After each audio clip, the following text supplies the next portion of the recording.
sellers who were doing business on the side of the road had to run with their wares. Some of them, as it stands right now, have run back and have not returned. Some of the businesses very close within this circle enclave where the protesters had been gathered right from morning. Some of them we've been interacting with here tell us that they were unable to do any meaningful business today. So those who sell water, those who sell drinks, cold drinks and all of that, they tell us that the business was okay, business was fine, because they had the hundreds of demonstrators, many of them coming to grab a bottle of water, some of them bottle of drinks, to quench their thirst. But for those who do not fall within this bracket, many of them were affected by the demonstration. A man who I spoke to earlier, who operates an electrical shop just about 50 meters away from where I'm standing, told me that he came to the shop as early as 9 o'clock a.m.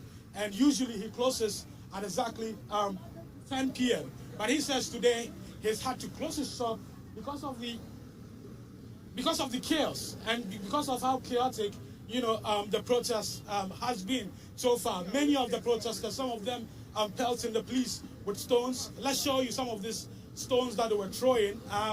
You can see some of them here. And if you can see this police crowd control vehicle, you can see some of the dust, from the rocks that were thrown, on this police crowd control vehicle.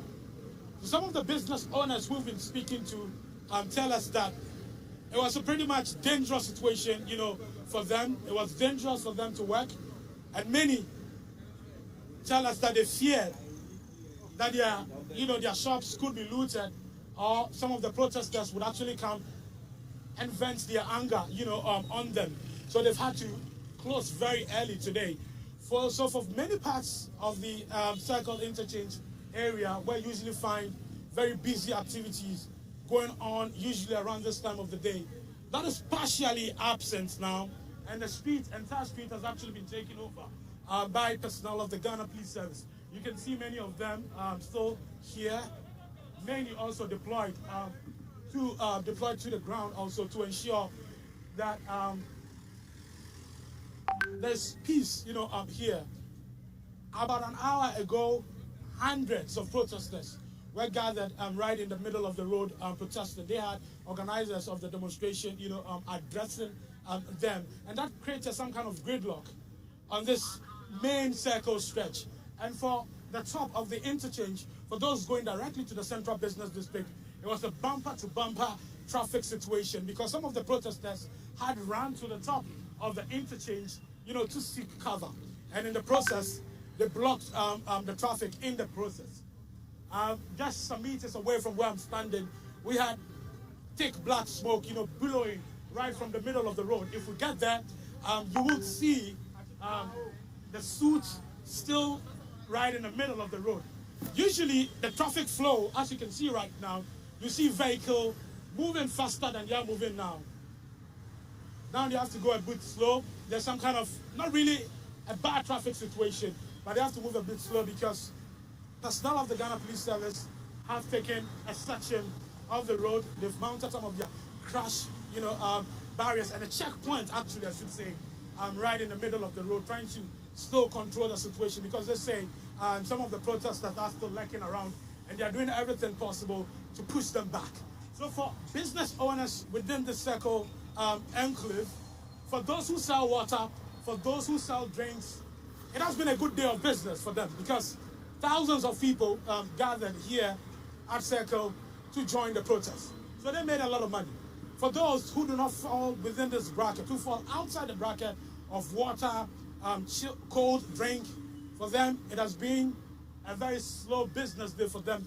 Many of them compelled by the situation to close their shops and go home because of how fast the situation was degenerating. Police, like I mentioned, fired tear gas many times. We were tear gas in the middle of our report. We had to rush into a home nearby to seek cover and pour water on our face and return here. Many of the sellers here tell us that they cannot withstand that and they fear that they may lose their capital or lose their money in the process. So they left, closed their shops and went home, Charles. So really that is the situation here. But we can still see some of the protesters, around here where the protest happened, Charles. Streets have been open to traffic. Early on, as Maxwell rightly stated, the entire place was gridlocked. Police had to cordon off the area to contain the protesters.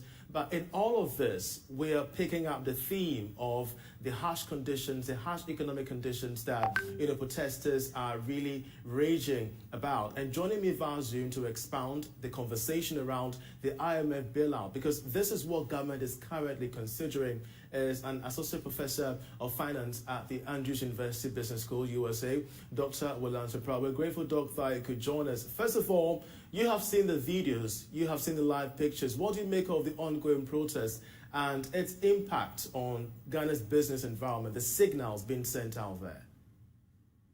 Thank you very much, Charles, for calling me this hour. So what is really happening now in terms of demonstration is a result of citizens in Ghana who are not happy about how the financial situation of the country is being positioned. So, and all this has come, we have gotten to this point because of our balance of payment, which is not very solid, and whereby it's having a lot of exchange rate impact on our currency, let it be being devalued. And as a result, prices are going up in terms of inflation. And then when it becomes a point that the income of citizens are not able to meet their basic needs, not wants, needs, you realize that citizens will get to the demonstrating part. Indeed, this could have been prevented if government have listened to some of us somewhere last year when we realized that the country was experiencing some liquidity challenges. Government tried to address the liquidity challenges by introducing the E-levy tax to bring in revenue, and most of us advocated for government raising revenue. But we've realized that, and also mentioned, that the E-levy is not bringing in as much as is needed. So what it really means is that government may have to think out of the box.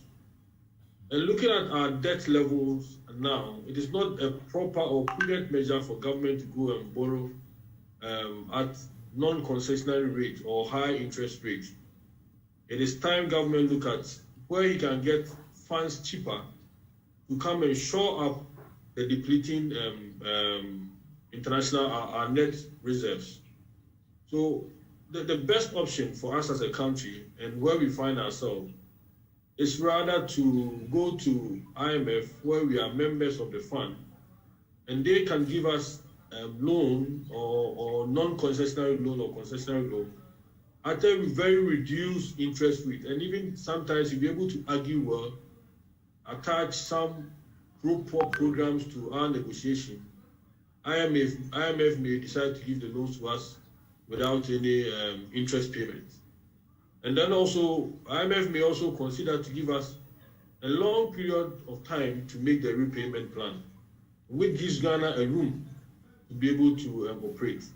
So this is where we find ourselves as a country, and I think that as government is considering, they may have to think fast, take the decision faster than was decided planned.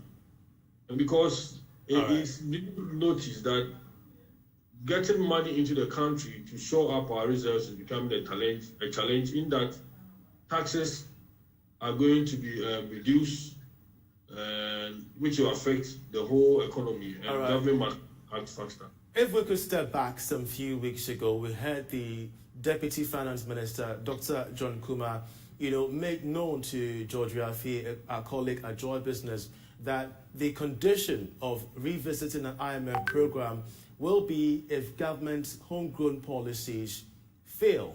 And of course, we are seeing currently, Gabia Ochudako, a close confidant of the president, make it quite known through social media that this is going to be a best alternative that government must take. From your perspective as a professor in finance, what do you make of government homegrown policies so far?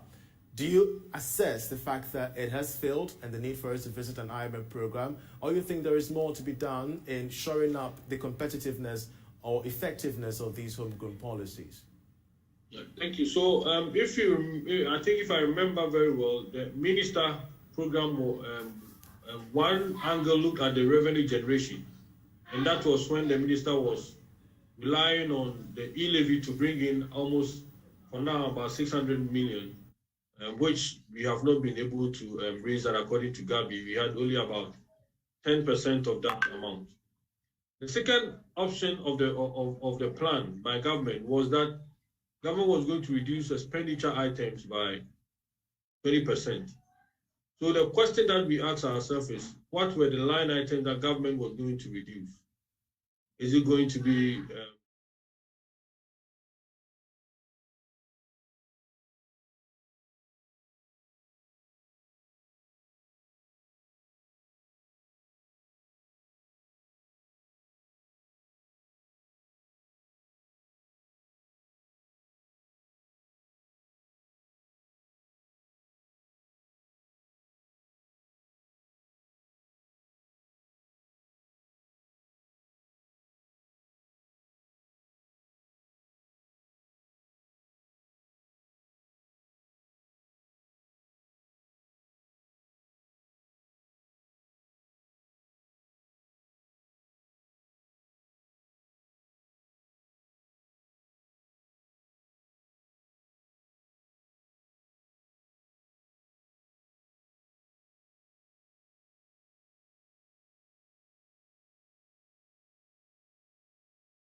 running? Indeed, indeed. We just need to take our program to them and tell them that this is what we want to do.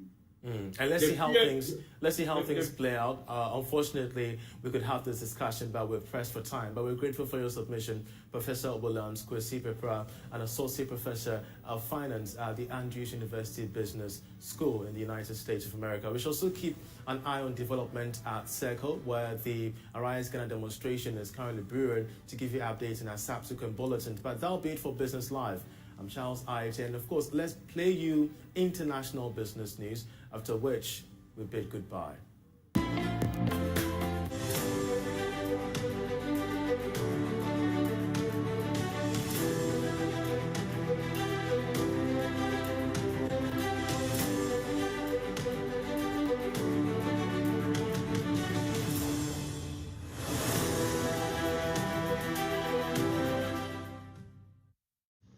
Tony, and I was like, sir, he just told you about what was happening down at the rallies. And he was like, yeah, I know. And then he looked up and said, have you talked to the president?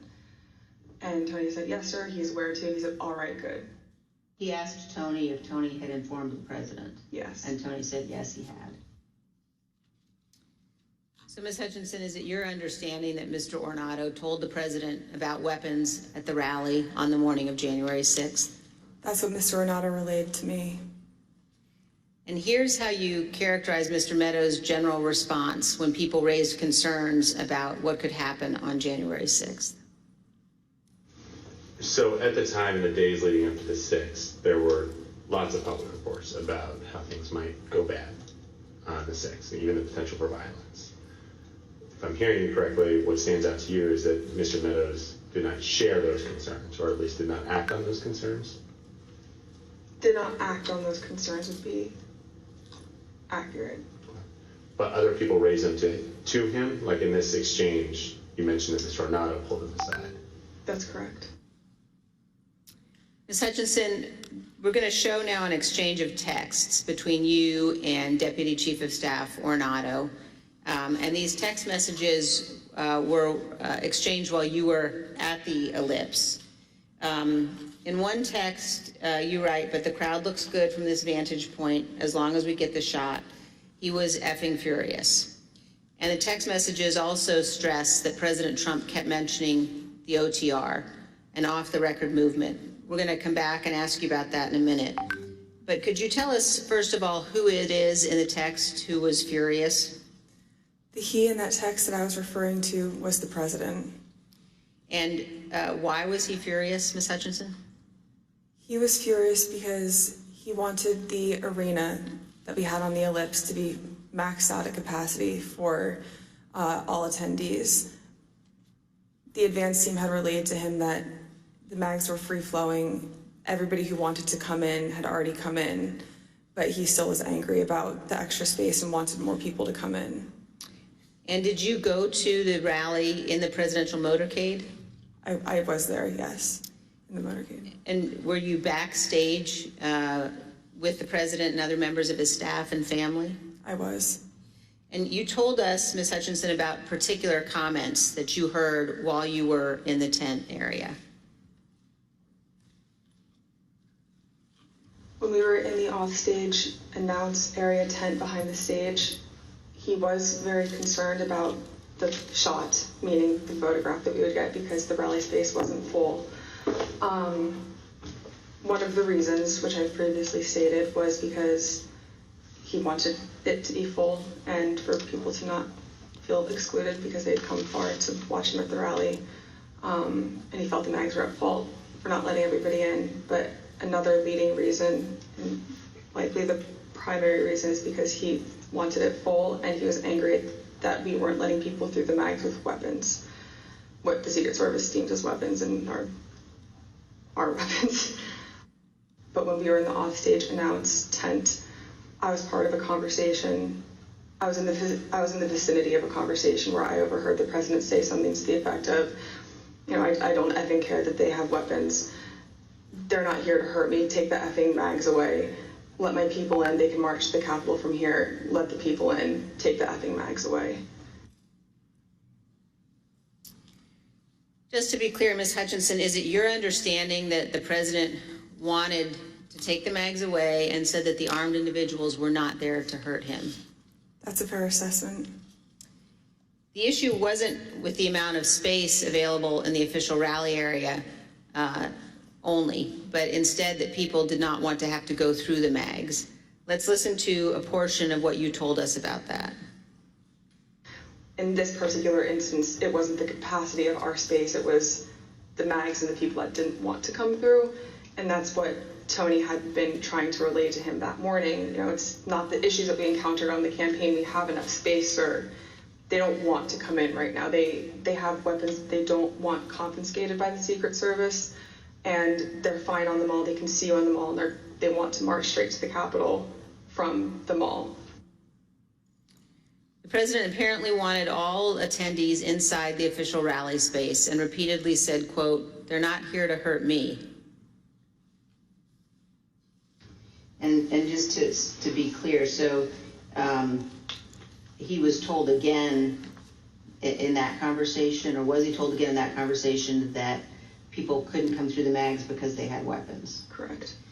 And that people, and his response was to say they can march to the Capitol from the ellipse. Something to the effect of, take the effing mags away. They're not here to hurt me. Let them in. Let my people in. they can march to the Capitol after the rally's over. They can march from the ellipse, take the effing mags away. Then they can march to the Capitol.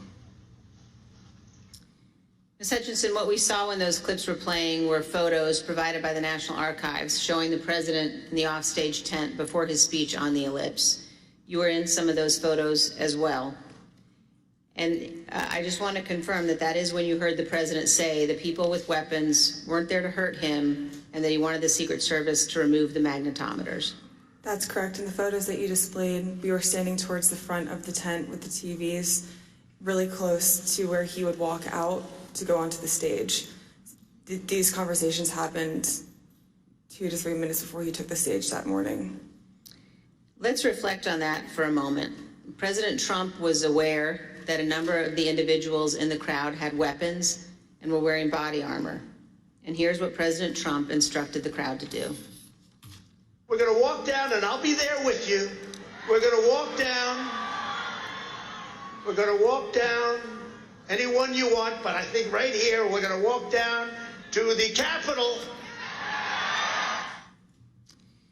And the crowd, as we know, did proceed to the Capitol. It soon became apparent to the Secret Service, including the Secret Service teams in the crowd, along with White House staff, that security at the Capitol would not be sufficient. I've had 2 or 3 phone conversations with Mr. Ornato when we were at the ellipse, and then I had 4 men on Mr. Meadows' detail with me in between those individuals and then a few other bodies on the ground, just the Secret Service doing advance. They were getting notifications through their radios, and Mr. Ornato in one phone conversation had called me and said, make sure the chief knows that they're getting close to the Capitol. It's they're having trouble stacking bodies. And Ms. Hutchinson, when you said they were having trouble stacking bodies, did you mean that law enforcement at the Capitol needed more people to defend the Capitol from the rioters? It was becoming clear to us and to the Secret Service that Capitol police officers were getting overrun at the security barricades outside of the Capitol building, and they were short people to defend the building against the rioters. And you mentioned that Mr. Ornato was conveying this to you because he wanted you to tell Mr. Meadows. So did you tell Mr. Meadows that people were getting closer to the Capitol and that Capitol Police was having difficulty? After I had the conversation with Mr. Meadows, after I had the conversation with Mr. Ornato, I went to have the discussion with Mr. Meadows. He was in a secure vehicle at the time making a call. So when I had gone over to the car, I went to open the door to let him know, and he had immediately shut it. I don't know who he was speaking with. It wasn't something that he regularly did, especially when I would go over to give him information. So I was a bit taken aback, but I didn't think much of it, and thinking that I would be able to have the conversation with him a few moments later. And were you able to have that conversation a few moments later? Probably about 20 to 25 minutes later. There was another period in between where he shut the door again, and then when he finally got out of the vehicle, we had the conversation. But at that point, there was a backlog of information that he should have been made aware of. And so you opened the door to the control car and Mr. Meadows pulled it shut? That's correct. And he did that 2 times? That's correct. And when you finally were able to give Mr. Meadows the information about the violence at the Capitol, what was his reaction?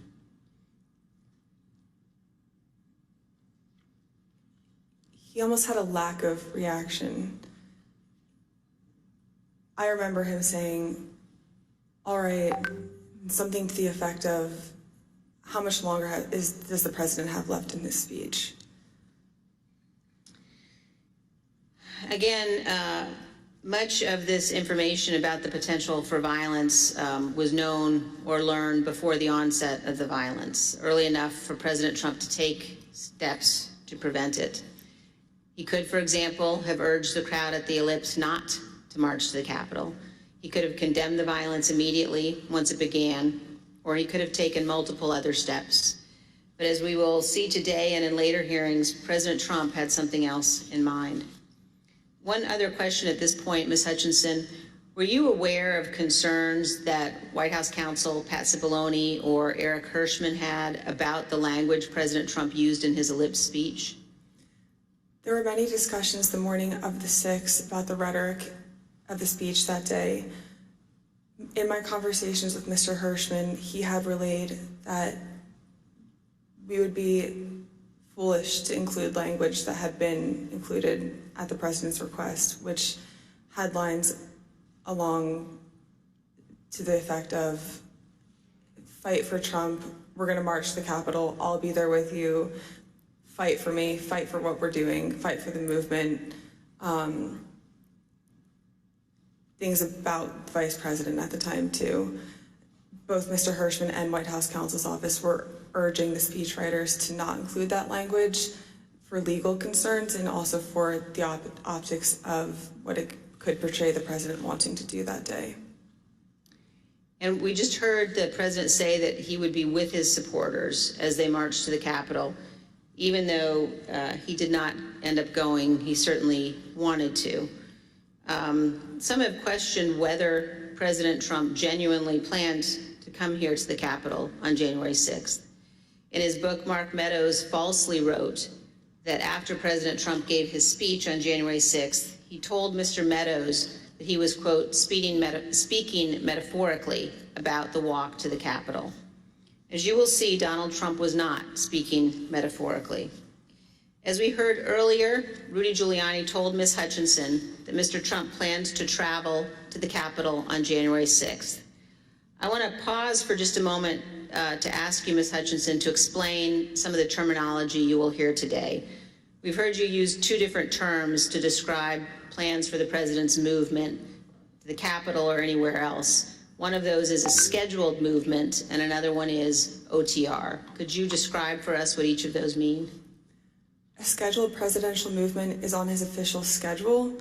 It's notified to the press and to a wide range of staff that will be traveling with him. It's known to the public, known to the Secret Service, and they're able to coordinate the movement days in advance. An off-the-record movement is confined to the knowledge of a very, very small group of advisors and staff. Typically, a very small group of staff would travel with him, mostly that are just included in the national security package. You can pull an off-the-record movement together in less than an hour. It's a way to kind of circumvent having to release it to the press, if that's the goal of it, or to not have to have as many security parameters put in place ahead of time to make the movement happen. Thank you. And let's turn back now to the president's plans to travel to the Capitol on January 6th. We know that White House counsel Pat Cipollone was concerned about the legal implications of such a trip, and he agreed with the Secret Service that it shouldn't happen. Ms. Hutchinson, did you have any conversations with Pat Cipollone about his concerns about the president going to the Capitol on January 6th? On January 3rd, Mr. Cipollone had approached me, knowing that Mark had raised the prospect of going up to the Capitol on January 6th. Mr. Cipollone and I had a brief private conversation where he said to me, we need to make sure that this doesn't happen. This would be legally a terrible idea for us. We have serious legal concerns if we go up to the Capitol that day. And he then urged me to continue relaying that to Mr. Meadows, because it's my understanding that Mr. Cipollone thought that Mr. Meadows was indeed pushing this along with the president. And we understand, Ms. Hutchinson, that you also spoke to Mr. Cipollone on the morning of the 6th as you were about to go to the rally on the ellipse. And Mr. Cipollone said something to you like, make sure the movement to the Capitol does not happen. Is that correct? That's correct. I saw Mr. Cipollone right before I walked out onto West Exec that morning, and Mr. Cipollone said something to the effect of, please make sure we don't go up to the Capitol, Cassidy. Keep in touch with me. We're going to get charged with every crime imaginable if we make that movement happen.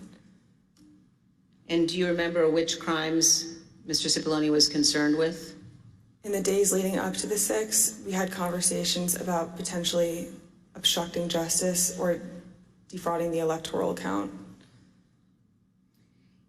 Let's hear about some of those concerns that you mentioned earlier in one of your interviews with us.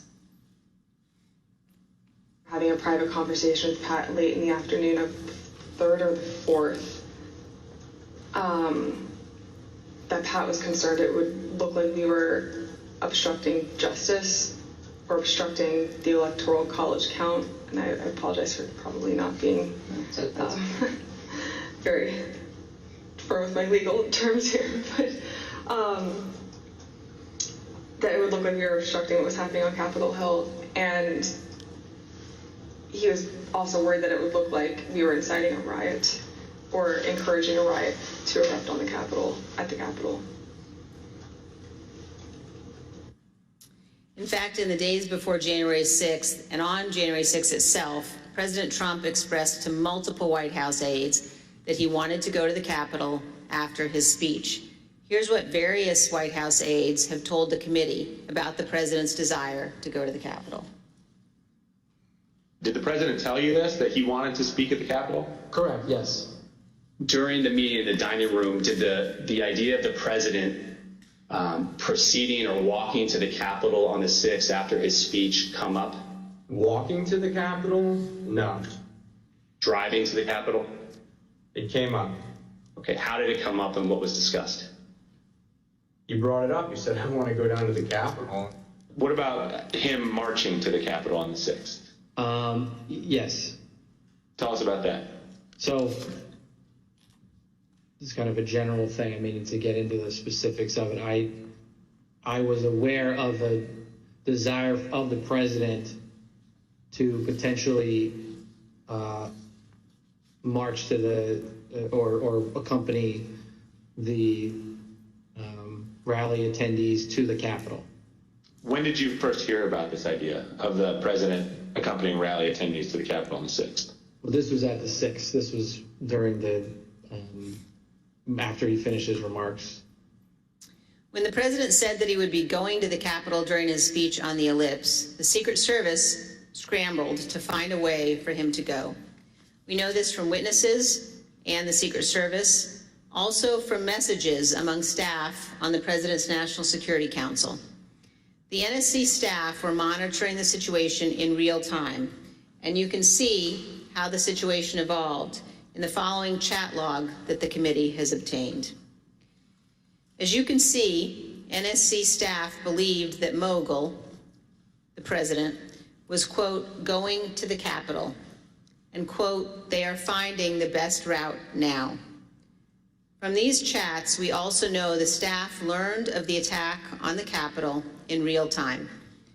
When President Trump left the ellipse stage at 1:10, the staff knew that rioters had invaded the inaugural stage and Capitol Police were calling for all available officers to respond.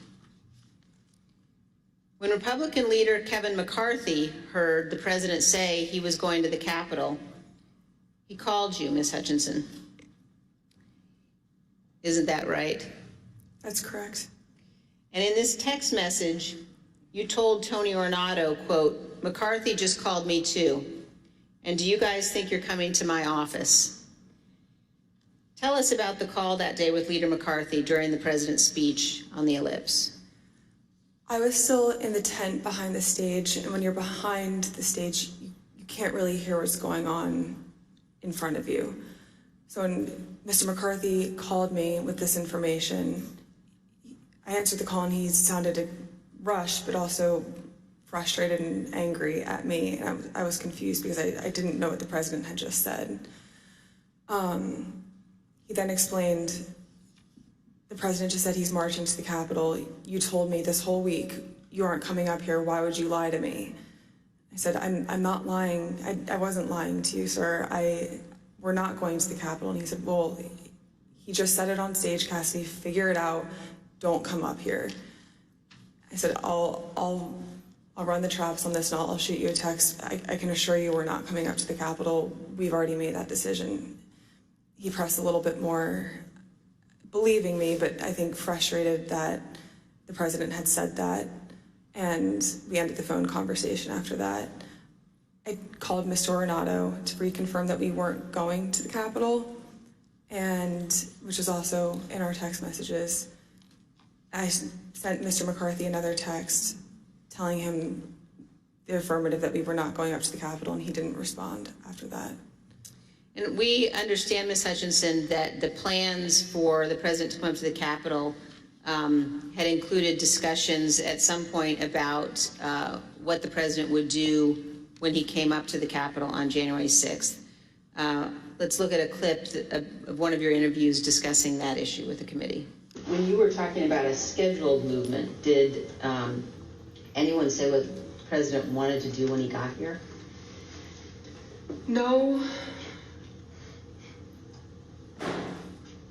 Not that I can specifically remember. I remember hearing a few different ideas discussed between Mark and Scott Perry, Mark and Rudy Giuliani. I don't know which conversations were elevated to the president. I don't know what he personally wanted to do when he went up to the Capitol that day. I know that there were discussions about him having another speech outside of the Capitol before going in. I know that there was a conversation about him going into the House chamber at one point. As we've all just heard, in the days leading up to January 6th, on the day of the speech, both before and during and after the rally speech, President Trump was pushing his staff to arrange for him to come up here to the Capitol during the electoral vote count. Let's turn now to what happened in the president's vehicle when the Secret Service told him he would not be going to the Capitol after his speech. First, here is the president's motorcade leaving the ellipse after his speech on January 6th.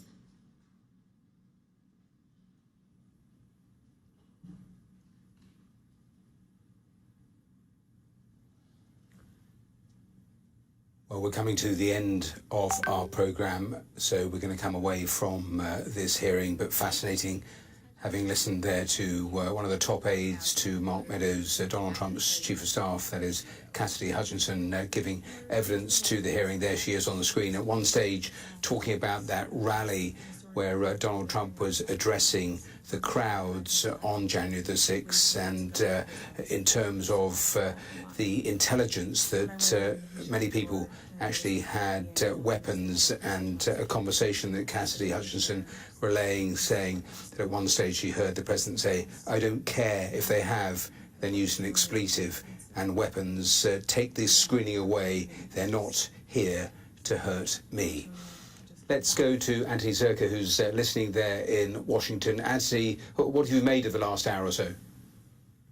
Well, that line itself is pretty damning. I think what we're seeing here is Cassidy Hutchinson laying out how the White House, from Donald Trump on down, including her boss, Mark Meadows, the White House chief of staff, knew about the potential for violence on January 6th. She talked about how on January 2nd, Mark Meadows said it could get really, really bad on January 6th. They were given intelligence information from the Secret Service about the potential for violence. And as you noted there, that morning at this rally by the White House prior to the attack on the Capitol, Donald Trump knew personally that some of the people in the crowd had weapons. He was upset that they were being turned away by Secret Service because it would make the crowds look smaller, but he went ahead with his speech and in fact directed the entire crowd to march to the Capitol afterwards. So the committee is laying out that they had a knowledge of violence and they did nothing. They moved ahead with their plans. The question is now,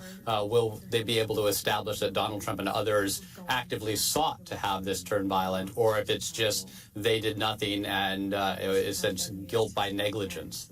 Really briefly, Anthony, just towards the end there, she relayed a conversation she had with Republican leaders on Capitol Hill. They were surprised that the crowds, that the president was heading their way. Apparently, Donald Trump wanted to go to the Capitol and had been insisting on that for days, and that members of the White House had been telling her and others that under no circumstances would they let Donald Trump go to the Capitol because it could seem obstruction of justice or some other type of crime. So you could see Donald Trump wasn't done on January 6th, and it was only because staff disobeyed him, decided to do something else, that he turned back and went to the White House. Andy Zerka there in Washington. Thanks for taking us through that. As I say, we're coming to the end of our programme. Do stay with the BBC. More on that hearing and, of course, more on the sentencing of Ghislaine Maxwell that is currently going on in New York. So all of that in the hours ahead. But as I say, thanks for watching and see you next time. Bye-bye.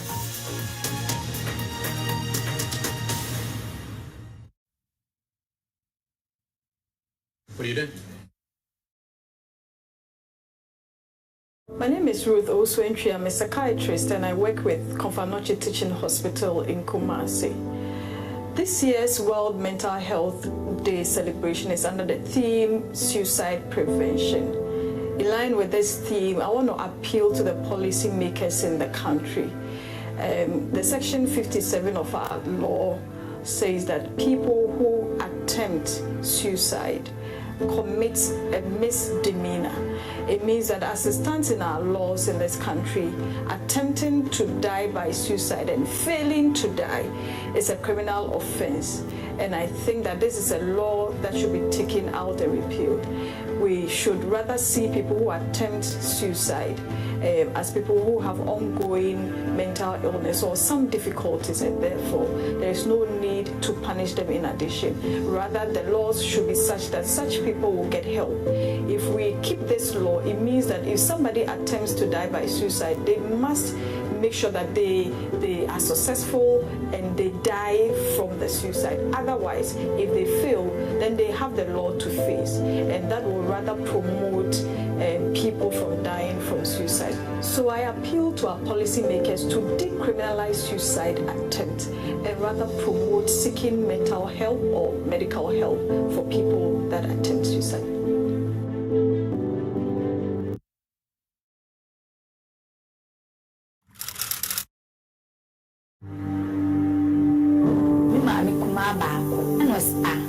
Passport to Nibi. And I'm seeing my passport quade. Me yet to one net. To me one no catch me say, men quiet medical and a look at near you. And now, say, come see, Memra, Messia will be airport. Could do one ma, Nipper Crocassi met Suenesono. Me who said the Indian demand to could do. Gloria Fenny Libano. First, I drew one of them. Yet Cayenne and I could good damn him. Tis a pleasing. Now, Madame de Beaudier. No one be foul cop. So that day, next one will be drop at one dining man here, Joe passport. Dear grandpa, you're more Janini, but to be my year, Juma Bronson to us about 5. A year, Juma Craby and many supreme, or bunch now that from one, no or boo. But can you dread many a bedano? Quabranene in your bedman, no obey you will feel so no better. There's a shame at Jolly Mammy. 3 days beyond me, Jolly 1. Tis a minyame mensia. I am a quack to ball and a woman sends you a casa de men on Nanda Quago. Massy. Pardon, pray to be mouth. It is all a bad year. Now what's up at all toilet in a so. Now what's it? Toilet to Niger to young Fire Hospital. Because I must say a young qua agent not on a man. Women jolly, over double, a dear time by your Juma. Missa 1 year near Chiamica. Now one day them casas for my Chiamica dea. Many edgemen be on farming Kumikuru, Madame Nessia Haneha. Well, poor me papa, Papa yard Manarina Mantia, Sona, Ebechia will come. Now Quabrania, Eswa Fanadia. With me Bua, Wolf Flabber and Sanaso, ever shifum, tis when you are near Kuno Becum. Meme Muma has said, a wild wife, Madame de Piame. Missy Kenty, Meme Kaya, Mefema, which makes me as I am said them because and then I will be Casanamwa. Nami Yamashime, because of a young now, Mako Fem Sano Menina, will be quite famous in me. None of me or one of Massa, Bakubi, or Betome, or see the beer, Madame no man in the Canamainida. It is so now an air costume, Nam de Mia Maje say, or Monsama Memra back to the Ghana, Neddy P.A. and Beziwa, and Yamiado, when the fire, and that's why I'm at Siasiwa. As a journalist with 25 years experience on the field, sometimes I feel I've seen it all, but surprisingly, I hear stories and I witness events that shock me. Abuse of young people in all forms and shapes. Many times, parents are told that their children are being taken for a better living condition, either outside their environment or outside Ghana. But most of the time, they end up being trafficked. Now, human trafficking is moving somebody from their comfort of familiar zone to another place where they are exploited, made to work under harsh conditions, put in danger in a demeaning and very toxic environment. That is human trafficking. It's happening within Ghana and outside. Young people being told that they're going to have the best of lifestyles in the Arab countries. But most of us have heard the stories. They go there and they're being exploited because monies have been paid to the agencies that take them. And they have no liberties and they work with no rest, with no better conditions of service or any access to health care. This is wrong and we must end it now. We all know somebody who seems to be going. The signs are clear. But most of the time we are afraid to speak up. It does not take one person to raise a child. It takes a whole village. And the whole village is every single person involved. When you see the signs, don't keep quiet. Speak up. Call the police and report. Traditional leaders, crimes against humanity, crimes against the state, crimes against children are not cases that must be discussed at the chief's palace. The law must take its course, and we must not be an obstacle preventing people from getting justice. People in authority, politicians, whatever position of authority you find yourself, journalists, we have a task. Help us save lives. So I call on everybody, every Ghanaian, every human being watching us across the world to help end human trafficking now.